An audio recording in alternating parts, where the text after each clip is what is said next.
خلفاء آتے گئے، مگر نیشن سٹیٹ کا تصور نہیں تھا کہ جس اعتبار سے اب بنا۔ اب یہاں جمہوریت یہ کرتی ہے، دیکھیے دنیا کو ضرورت آپ کی ہے۔ کیوں میں کہتا ہوں دنیا میں اتنا ظلم ہے، دنیا ایک اچھے اخلاقی مورل اور ایتھیکل سٹینڈرڈ کی متلاشی ہے، بے چین ہے دنیا۔ یعنی اگر آپ قتال کا تماشا دیکھیں تو افریقہ کے اندر جس طرح سے ہوا، ایک کنگ لیوپولڈ تھا بیلجیم کا، 10 کروڑ کہا جاتا ہے اس نے افریقہ میں لوگوں کو مارا ہے پچھلی صدیوں کے اندر، 18ویں صدی میں 10 کروڑ۔ پھر دوسری جنگ عظیم، پھر پہلی جنگ عظیم، پھر لیٹن امریکہ، ساؤتھ امریکہ کا حال دیکھیں، مشرق وسطیٰ کا دیکھیں۔ مشرق وسطیٰ کی تو تکلیف ہمیں مسلسل ہے نا، آپ فار ایسٹ کا دیکھیں جہاں فلپائن، کمبوڈیا، لاؤس، ویتنام، جہاں برا حال ہوا۔ کیوں؟ کیونکہ جمہوریتوں کے اندر کوئی مورل اور ایتھیکل اینکر نہیں ہے۔ یہ جو اخلاقی اینکر ہے یہ میرا خدا ہے، میرا اللہ ہے جو یہ فرماتا ہے کہ اگر ایک انسان مرا تو انسانیت مر گئی، اور اگر ایک انسان کی جان بچا لی تو انسانیت کی جان بچا لی۔ یہ میرا اللہ کہتا ہے، یہ دنیا میں نہیں ہے۔ جمہوریتوں نے مل کر یہ کہا کہ تیل کے لیے ضرورت ہے کہ یہاں پر یہ کرو، مل کر کہا کہ جی فلانی جگہ جنگ کرو، تو جنگیں چل رہی ہیں، رکنے کا نام نہیں لیتی۔ تو دنیا کو ضرورت ہے آپ کی، مگر اس طرح کے مسلمان کی ضرورت نہیں ہے۔ یہ اس مسلمان کی ہے کہ جس کے لیے اللہ کہتا ہے کہ جنہوں نے نماز قائم کی، جنہوں نے غیب پر ایمان لے کر آئے، جنہوں نے پھر مما رزقناہم ینفقون کا۔ اسلام میں ارتکاز دولت زہر ہے۔ میرے نبی صلی اللہ علیہ وسلم نے اپنے قتل معاف کیے، بڑا درگزر کیا۔ میں سمجھتا ہوں کہ انیق صاحب، میں آپ سے گزارش کرتا ہوں، ابھی ذکر ہوا اس بات کا کہ انصار اور مہاجرین کو جوڑا میرے نبی صلی اللہ علیہ وسلم نے۔ قومیں جڑ کر بنتی ہیں، قومیں نفاق میں، قوموں کے اندر جب تفریق ہو قوم نہیں بنتی۔ تو میرے پاکستانی بھائیوں، بغیر جڑے ہوئے قوم نہیں بنے گی۔ یہ میرے اللہ کی نصیحت، میرے نبی نے جس انداز سے اس پر کام کیا، میرے پاکستانیوں کو بھی یہی کام کرنا پڑے گا، درگزر کرنا پڑے گا۔ حضور اکرم صلی اللہ علیہ وسلم کے درگزر کی بہت بے انتہا مثالیں ہیں۔ کچھ اتفاق سے اگر یاد آ جائے تو ایک موقع ایسا تھا کہ انہوں نے فیصلہ کیا اپنے پھوپھیزاد بھائی کے سلسلے میں، کوئی فیصلہ آیا تو پھوپھیزاد بھائی کو کے حصے میں فیصلہ گیا، تو جو منافق تھا اس نے کہا دیکھا میں تو کہتا ہی تھا کہ تم اپنے خاندان کی فکر کرو گے، اور میرے نبی نے درگزر کیا۔ درگزر کے بغیر نہ گھر بنتا ہے بچوں کے ساتھ، نہ بھائیوں میں اتفاق ہوتا ہے، نہ خاندان اکٹھا ہوتا ہے، نہ قبیلے اکٹھا ہوتے ہیں، نہ قومیں اکٹھا ہوتی ہیں۔ درگزر بنیاد ہے قوم کو اکٹھا کرنے کا۔ اس کے ساتھ پھر جب معیشت کے اندر ارتکاز دولت کی میں نے آپ سے بات کی، یہ پاکستان ترقی نہیں کر سکتا بغیر درگزر کے۔ اور آپ کو یہ بھی یاد ہے، یہ بھی ذہن میں رکھیے گا کہ طاقت جو ہے وہ خراب کرتی ہے۔ میرے ملک اشتر کو حضرت علی نے خط لکھا، حضرت عمر نے گورنر بصرے کو خط لکھا، بصرہ جو تھے گورنر وہاں کے، ان کو خط لکھا اور پوری کھینچ دی بات کہ جی انصاف معاشرے میں۔ دیکھو دو ہی چیزوں سے چلے گا۔ میں یہ بات بڑی پرانی ہے۔ سقراط سے کسی نے پوچھا جی معاشرے کیسے بنتے ہیں؟ اس نے کہا تجارت سے بنے گا، اور اس نے کہا پھر دوسرے کہ مشاورت سے بنے گا، اور تیسرے لوگوں نے کہا اس پر بن جائے گا۔ اس نے کہا نہیں، یہ جو آئیڈینٹی ہے، اس کو تھائموس نام دیا، یہ جو آئیڈینٹی ہے، جو انسانیت ہے، جو ویژن قوم کہیں سے اٹھاتی ہے، اس کے بغیر کوئی قوم نہیں بنتی۔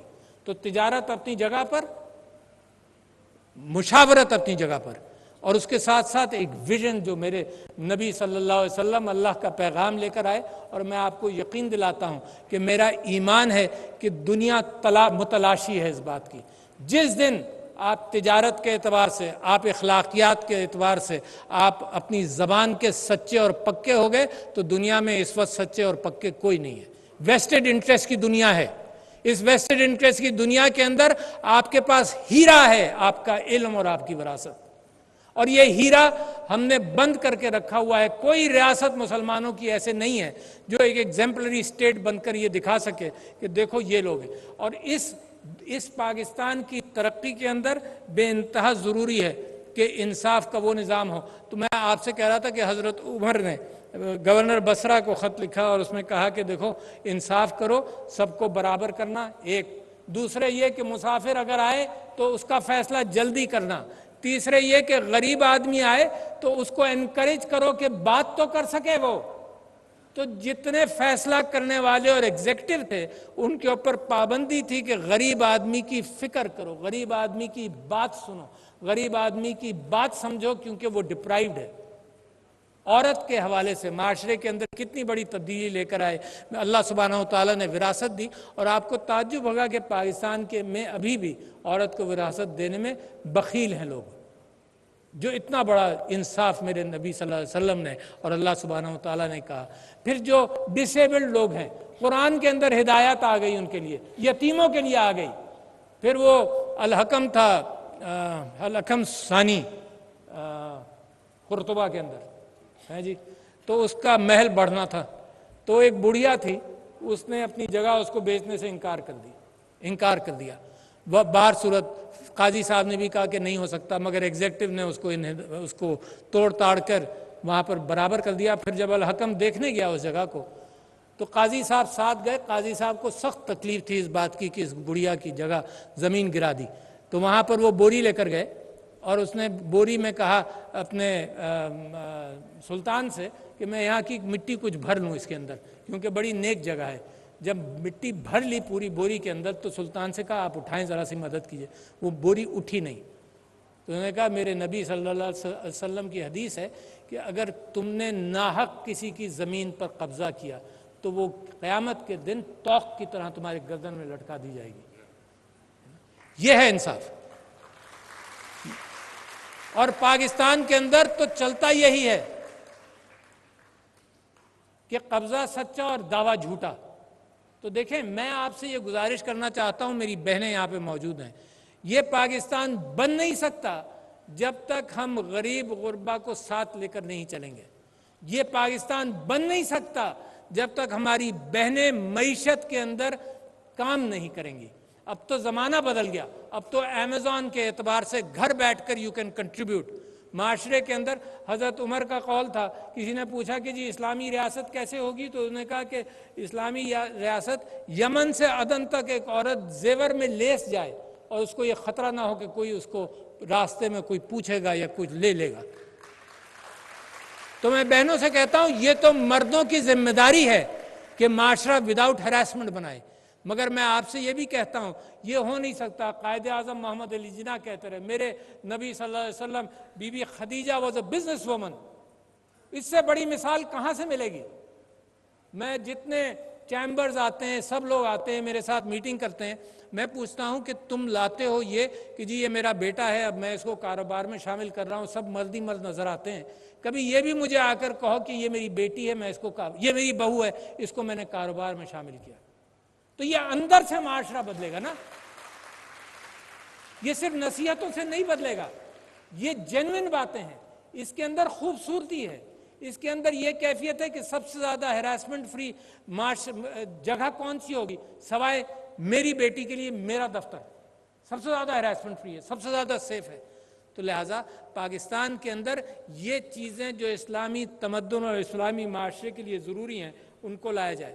پھر انصاف کے بغیر نہیں ہوگا. پھر یہ تورات کے اندر سے یہ اسلامی قانون چل رہا ہے an eye for an eye, a tooth for a tooth مثال کے طور پر. مگر میرے نبی صلی اللہ علیہ وسلم نے، حضرت عیسیٰ نے دوسرا ایک رحم دلی کا جذبہ دیا. انہوں نے کہا جی کوئی ایک تھپڑ مارے تو دوسرا گال حاضر کر دو تاکہ معاشرے کے اندر تناؤ ختم ہو. میرے نبی صلی اللہ علیہ وسلم نے اپنے قبیلے کے جتنے قتل ہوئے تھے وہ معاف کیے. یہ معاف کرنے والی چیزیں ہیں. مگر قرضہ معاف نہیں کیا. انہوں نے نماز جنازہ نہیں پڑھی کسی کی جب تک قرضہ اس کا اتارا نہ گیا. اور یہ ایک پرنسپل لے ڈاؤن کیا کہ معیشت کے اندر ارتکاز دولت نہیں ہوگا. معیشت کے اندر اگر قرضہ لیا جائے گا تو واپس کیا جائے گا. معیشت کے اندر جیسے ابھی ہمارے بزرگ نے یہ فرمایا کہ اسلام نے تو بنیاد بدل دی نا کہ یہ پراپرٹی میری نہیں ہے، یہ پراپرٹی اللہ کی امانت ہے میرے پاس.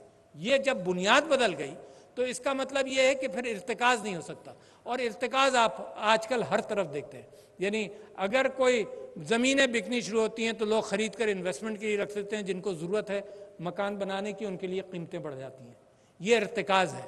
دیکھیے دولت کس کو کہتے ہیں؟ دولت محنت کی فلوئڈٹی ہے، یعنی میں فرض کرو 4 گھنٹے محنت کر کے میں بازار میں جا کر یہ نہیں کہوں گا کہ جی مجھے آدھے گھنٹے کی محنت کے مجھے 5 آلو دے دیں، مجھے محنت کے روپے مل جاتے ہیں، اس زمانے میں سکے تھے، روپے مل جاتے ہیں، یہ ایکسچینج کا دور بن گیا۔ مگر اگر اس کو میں رکھ لوں اپنے پاس تو محنت کو میں نے منجمد کر لیا۔ اس وقت ارتکاز دولت جو ہے یہ میں نے آپ سے جیسے کہا کہ یہ زہر ہے، سرکولیشن آف منی۔ تو میرے نبی صلی اللہ علیہ وسلم نے کبھی قرضہ معاف نہیں کیا، قتل معاف کر دیے اور درگزر کیا بہت ساری چیزوں میں، مگر سرکولیشن آف ویلتھ کو اہمیت دی۔ لہٰذا میں آپ کے سامنے کہتا ہوں کہ یہ کیپٹلزم جس کے اندر ارتکاز دولت ہے، بڑے سے بڑا گھر بنانے کی جستجو ہے جو یہیں رہ جائے گا، اور اسی جستجو کے اندر انسان ڈوبتا چلا جاتا ہے۔ اور دوسری بات جو میں نے آپ سے کہی کہ انصاف، اچھا انصاف کے اندر میں نے کہا eye for an eye, tooth for a tooth, حضرت موسیٰ کی اولڈ ٹیسٹمنٹ سے بھی، اور حقیقت یہی ہے کہ یہ آیا اور اسلام نے بھی اس کی اجازت دی، مگر درگزر کرنے کو اہمیت دی۔ اللہ تعالیٰ پسند فرماتا ہے، میں نے ایک جگہ اس حدیث کو کوٹ کیا کہ میرے نبی صلی اللہ علیہ وسلم دوچھتی پر چارپائی پر آرام فرما رہے تھے، انہوں نے کروٹ لی تو مسکرا رہے تھے، جب مسکرا رہے تھے تو میرے حضرت عمر رضی اللہ عنہ نے ان سے پوچھا کہ میرے آقا میری جان اور مال آپ کے اوپر قربان، کیا بات ہے، کیا انداز ہے گفتگو کرنے کا، یہ کنٹمپریریز تھے مگر کیا اپریسیشن تھا، میری جان اور مال آپ پر قربان، آپ مسکرا کیوں رہے؟ تو میرے نبی صلی اللہ علیہ وسلم نے فرمایا کہ جب میں سو رہا تھا تو فرشتہ مجھے جنت دکھانے لے گیا، بڑی خوبصورت جنت دکھائی اس نے، پھر اس کے بعد اس سے بہتر ایک درجے پر لے گیا جہاں اور بھی خوبصورت تھی۔ تو میں نے فرشتے سے پوچھا کہ دونوں میں فرق کیا ہے؟ تو فرشتے نے فرمایا کہ اللہ کے نبی، جو نچلی سطح تھی جنت کی جو بہت اچھی تھی، بہت خوبصورت تھی، وہ تھی جس میں لوگوں نے اپنا حساب کر لیا، آپ نے میرا دینا تھا، میں نے آپ کا دینا تھا، لوگوں نے حساب کر لیا، جس میں جس کا پلڑا بہادی رہا جنتی ہوا، جنت میں آ گیا۔ تو یہ دوسری لیول جو تھی جو اور بھی زیادہ اچھی تھی، یہ کیسی ہے؟ تو یہ کہا یہ وہ ہے جہاں لوگوں نے زندگی میں درگزر کیا ایک دوسرے کو، اور اللہ کو یہ بات پسند آئی۔ تو میرے بھائیوں اور بہنوں، اس درگزر کے بغیر نہ خاندان نہ قوم کچھ نہیں بنتا، تو درگزر کرے۔ اور پھر حضرت علی کے اوپر ان کے ساتھ ایک واقعہ جڑا ہوا ہے کہ وہ کسی جنگ کے اندر کسی کو مارنے جا رہے تھے، اس نے تھوک دیا، انہوں نے اپنا ہاتھ بھی روک دیا کہ میں غصے میں نہیں ماروں گا۔ تو آئے فار این آئے کا مطلب یہ نہیں ہے کہ غصے میں اور میری طاقت ہے تو میں تمہاری 2 آنکھیں نکال دوں گا، یہاں تو حال ہی یہی ہے۔ تکبر کا حال یہ ہے کہ تکبر کے اندر لوگ کہتے ہیں تمہیں معلوم نہیں تم نے کس کے اوپر ہاتھ ڈالا ہے اور انکساری میرے مذہب کی بنیاد ہے۔ انکساری کے حوالے سے میں سمجھتا ہوں کہ حدیث میں یہ بھی آتا ہے کہ حضور اکرم صلی اللہ علیہ وسلم فرماتے ہیں کہ جو اپنے آپ کو حقیر سمجھتا ہے اللہ اس کا نام روشن کرتا ہے، اللہ اس کو مقام دیتا ہے۔ تو آپ وہ بھی خلیفہ دیکھ لیے حضرت عمر جیسا، جو ایک اونٹ پر 2 لوگ سوار ہو کر، اس میں سامان بھی تھا، اور یروشلم گئے، وہ زمانہ بھی تھا۔ تو میرے دوستوں، بھائیوں، بہنوں، یہ وہ باتیں نہیں ہیں، وہ ماحول نہیں ہے کہ میں تقریر کروں اور چلا جاؤں، یا آپ تقریریں سنیں اور چلے جائیں۔ میں آپ سے گزارش کرتا ہوں کہ اتنے جید علماء نے یہاں آپ سے بہت ساری باتیں کی ہیں، آپ ذرا تصور کیجئے کہ میرے نبی کے ساتھ کتنے لوگ تھے۔ یہ ہال بھی بہت بڑا ہے جہاں سے شروع ہوا ہے۔ اگر آپ ان چیزوں کو اپنائیں اور اپنایا جائے پاکستان میں، بغیر اپنا لیں تو ایک بہت بڑی تبدیلی آتی ہے۔ میں آپ کے ساتھ ایک اور گزارش کرتا جاؤں کہ بغیر علم کے، بغیر تعلیم کے دنیا میں مقابلہ نہیں ہوگا۔ اللہ کی ایک سنت ہے، اللہ دنیا کا اقتدار ان لوگوں کے ہاتھ میں دیتا ہے جو دنیا چلا سکتے ہیں، جن کے پاس علم ہو۔ یہ ان کے ہاتھ میں صرف دعاؤں سے اقتدار نہیں آئے گا، دعاؤں سے اللہ آپ کو ایج دے گا، اللہ آپ کے لیے آخرت بنائے گا، مگر دنیا کے اندر صرف دعاؤں سے نہیں، علم کے بغیر نہیں۔ اور وہ ملک